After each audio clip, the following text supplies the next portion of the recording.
So let's talk about the connections you're using, and you want to have higher quality connections. Connection is principle 10. We want to improve the quality of every connection you make. Everything happens through a connection. You can have a car on the road and the engine can be revving up to 5,000 RPM or whatnot, but until that rubber meets the road and connects, and that connection drive propels the car forward, nothing's going to be happening. And so the same is true in jiu-jitsu. Everything happens through the connection. So you want to embrace those connections, invite them in, and lean into them. How do you know if your connection's good, if your connection's bad, and how to make your connections better?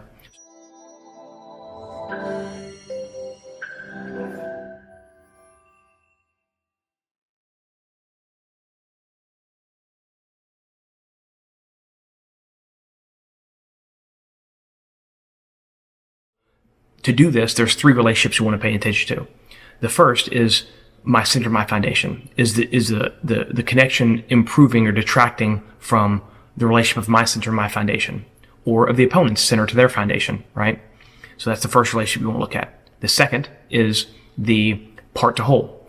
Is my connectedness, or is my connection allowing me to impact the relationship of my center to my whole, or my opponent's center to their parts, right?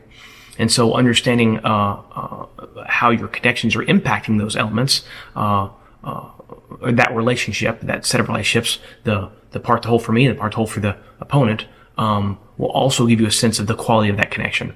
Now, the third relationship that you'll pay close attention to with your connections is how is it impacting my center in relation to the opponent's center of mass, and how is it impacting those the way our centers are interacting with one another. And the more you're impacting that relationship, the better, right?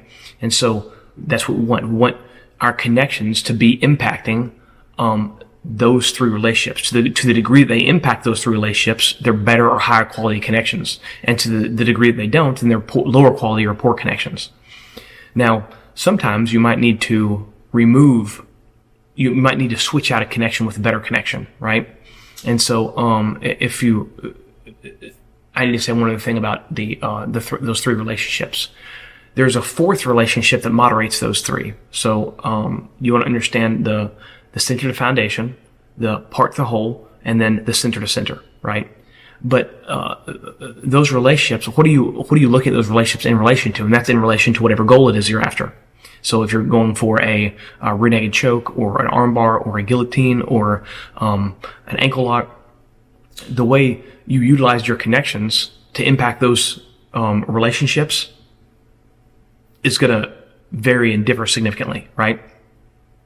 So that kind of understanding your goal, your relationship to your goal, will moderate those other 3 relationships when you're utilizing your connections. And so if you pay attention to those and start to watch them now in the beginning of your journey, then you'll see things more clearly, and things will snap in place and make more sense in the long run over time.